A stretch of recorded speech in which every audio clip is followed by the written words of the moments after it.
Hey you guys, Indy here with Ultimate 2 Reviews. Gonna do a little bit different type of video today. Gonna be working on a Oreck XL commercial vacuum here. My wife owns a house cleaning company and I thought I'd show you guys how to do a tune-up and fix some basic issues that these vacuums have. So guys, let's jump right into it. Alright, so these vacuums are usually very reliable. My wife's been doing cleaning for about 3 years.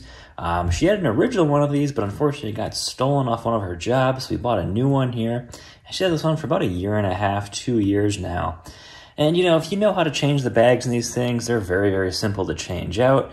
Definitely just kind of watch how full the bag is and then change it out whenever it gets, getting near full there. Now, these things are super simple to maintain. So on the side here, you're going to have a very coarse thread Phillips number 2 screw. It's going to look just like that.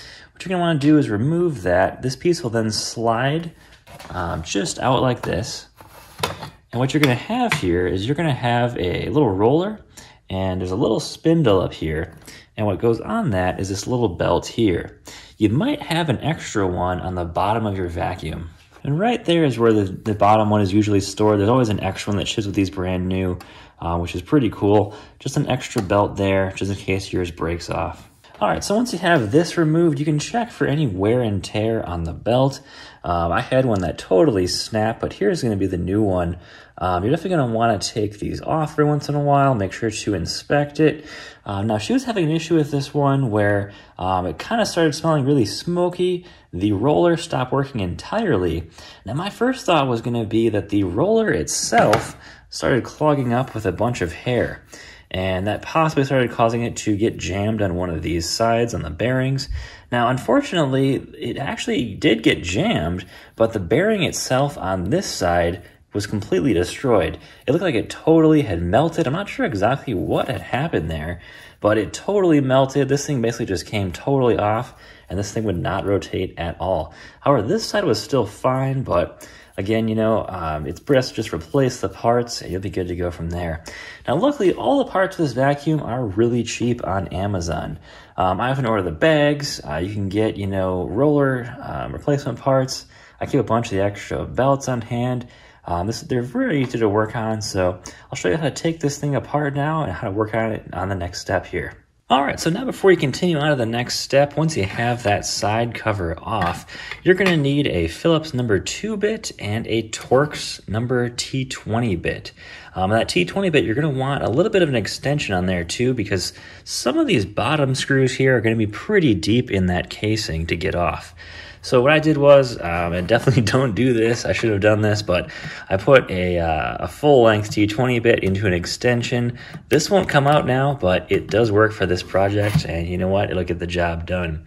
So what you're going to do now is you're going to take off the remaining 5 screws here. They're going to look just like this. They're going to be that T20 bit. They're going to be like a medium coarse thread. You're going to take those off. And of course, make sure you take off this silver piece here just in case. You want to clean it up as well too. Check if you got any extra dirt or anything underneath there. That's totally optional though. That doesn't need to come off to take this apart now.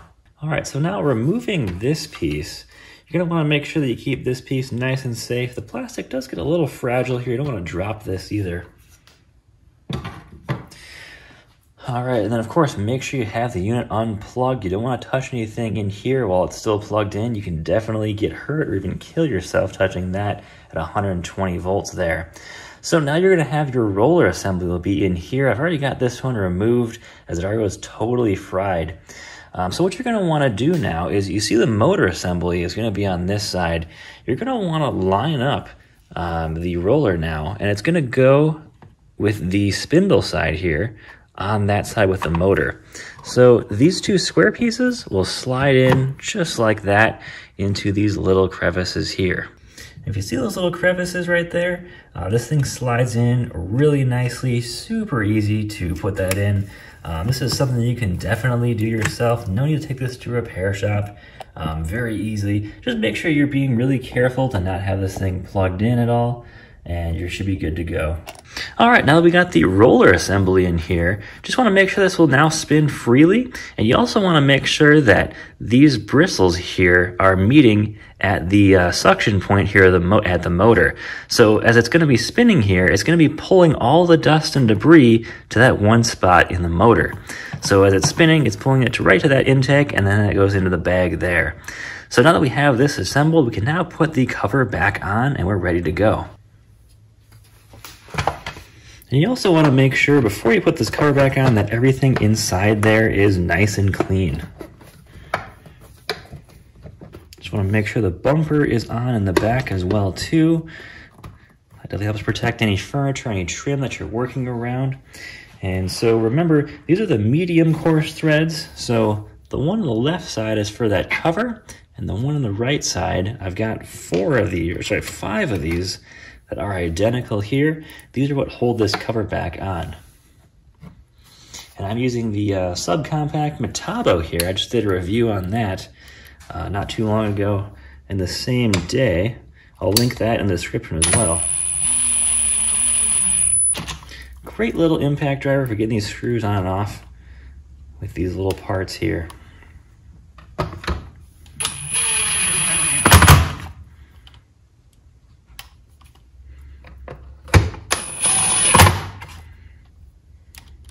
And you don't want to over tighten these. You want to make sure that these are just snug, and that's all you really need there. All right, we got that on now. Now we're gonna put that little metal bracket back on here. And there we go, that just snaps right back on. Now it goes on with these 3 really small screws here, and they have kind of a medium coarseness as well too.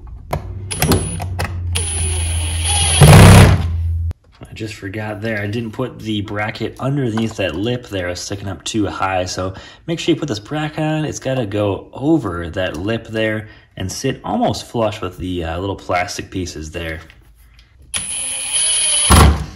All right, we got everything back on the bottom now. And what I'm going to also do is put an extra belt down here, just in case, you know, you're working somewhere and you need the extra belt. It's going to be down there and ready to go in case of emergency. All you need to get to replacing this belt is going to be a Phillips number 2 screwdriver.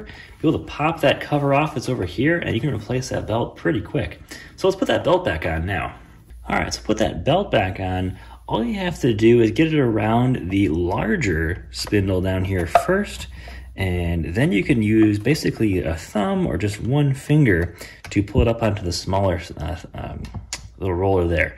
So I've got it on now the big spindle. I'll take my thumb now and just bring it up onto the smaller spindle and push it on there. It'll be on once it gets past that little small piece there, a little valley there in the spindle. And then what you can do is spin it in the opposite direction. It's now going to seat that belt on, and you're all ready to go. Now the final step is just putting back this cover on, and that's going to be with that one Phillips number 2 coarse thread screw. So cover's back on, and let's put this screw back in.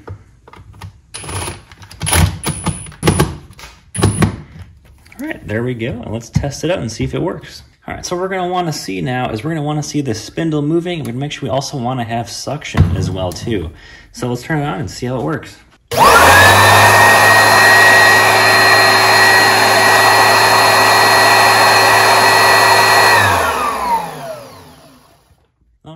Perfect, guys. We got suction. It turns back on no problem. It's all fixed. And I'll link this kit below that I bought here in the description. I'm not affiliated with Amazon or the company here. I don't make any money off that link. Just trying to help you guys, save some money, do this repair yourself. It's overall really easy vacuum to work on. And these things are really heavy duty. They're definitely designed for commercial use. So hope you guys enjoyed the video. Hope you guys, this maybe helps you out repair your vacuum yourself. And take care, guys. Have a great day.